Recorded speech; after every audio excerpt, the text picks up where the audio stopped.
Times now Bharat के digital platform पे आपका स्वागत है। आज बात देश में हो रही बिजली संकट के नाम पर मचे बवाल पर।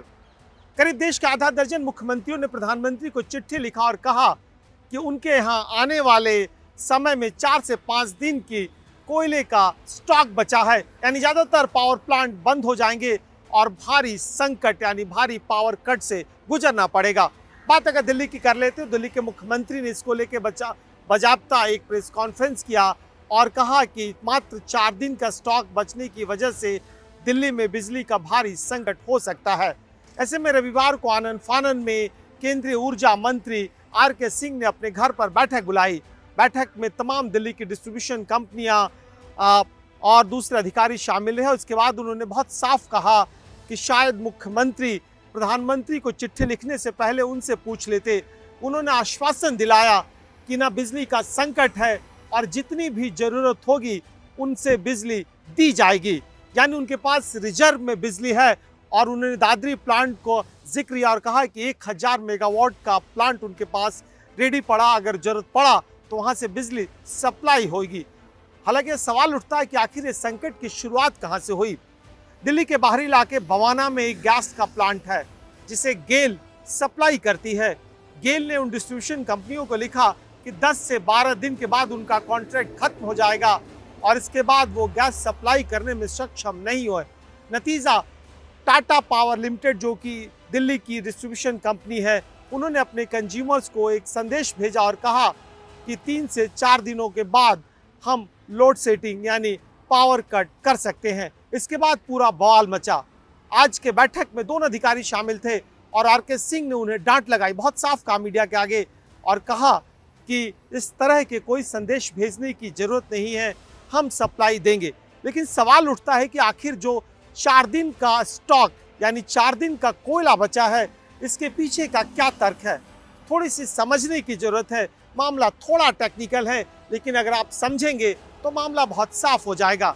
दरअसल देश के 70% बिजली घर कोयले से चलते हैं और कोयले का जो माइनिंग है वो ज़्यादातर देश के पूर्वी हिस्से में यानी झारखंड में, छत्तीसगढ़ में, मध्य प्रदेश के कुछ हिस्सों में यहाँ पे फैले हुए हैं और उनसे अलग अलग जो पावर स्टेशन है उनको लिंकेज करता है भारतीय रेलवे। भारतीय रेलवे खदानों से कोयला उठाता है और उन गोदामों पे या उन प्लांटों पे लेके जाता है। अगर आज की बात करें तो 271 रैक यानी 271 ट्रेनें डेली रोजाना कोयला उठाकर अलग अलग हिस्सों पे पावर प्लांट पे पहुंचा रही है।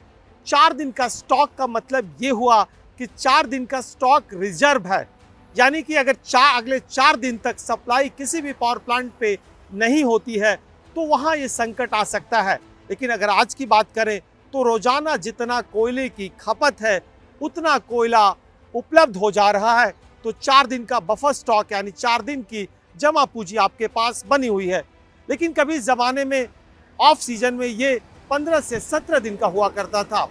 जानकार ये बताते हैं और मंत्रालय ने भी बहुत साफ कहा कि चूंकि मानसून के वक्त में जून जुलाई के से लेकर सितंबर अक्टूबर तक लगातार खदानों में हो रही बारिश के बाद पानी चला जाता है, इसकी वजह से माइनिंग नहीं हो पाती। अब चूंकि माइनिंग का सीजन आ गया है और माइनिंग सीजन की वजह से सफिशिएंट कोयला निकलेगा, सो जो उनका 4 दिन का बफर स्टॉक है आने वाले दिनों में 10 दिन या उससे ज़्यादा हो सकता है। इन सबों के बीच में कोल मिनिस्ट्री, रेलवे मिनिस्ट्री और पावर मिनिस्ट्री के बीच में कोऑर्डिनेशन कमेटी काम करती है। वो रेलवे के ट्रैक की मॉनिटरिंग करती है, माफ़ कीजिएगा रैक की मॉनिटरिंग करती है और जहां लगता है कि जिस प्लांट में कोयला कम है या जल्द खत्म हो सकता है वहां उस पर सप्लाई सुनिश्चित करके उसका स्टॉक बढ़ा लिया जाता है। सो कुल मिला के देश के तमाम अलग अलग राज्यों से करीब आधे दर्जन राज्यों के मुख्यमंत्रियों ने ये कहा कि आने वाले समय में संकट गहरा सकता है। वहीं मिनिस्ट्री ऑफ कोल के तरफ से ये निश्चित किया गया, मिनिस्ट्री ऑफ पावर के तरफ से ये बहुत साफ कहा गया कि देश में किसी तरह का कोई क्राइसिस नहीं है।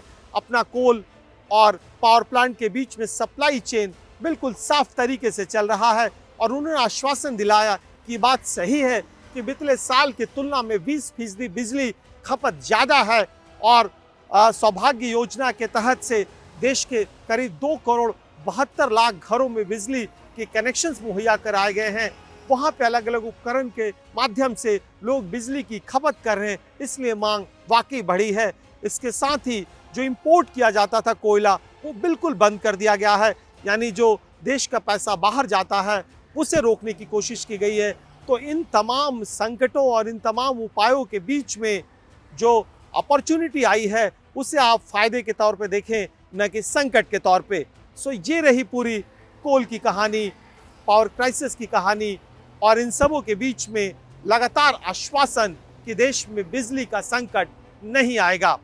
इस तरह की और रोचक जानकारी के लिए आप देखते रहिए टाइम्स नाउ, नवभारत का डिजिटल पेज।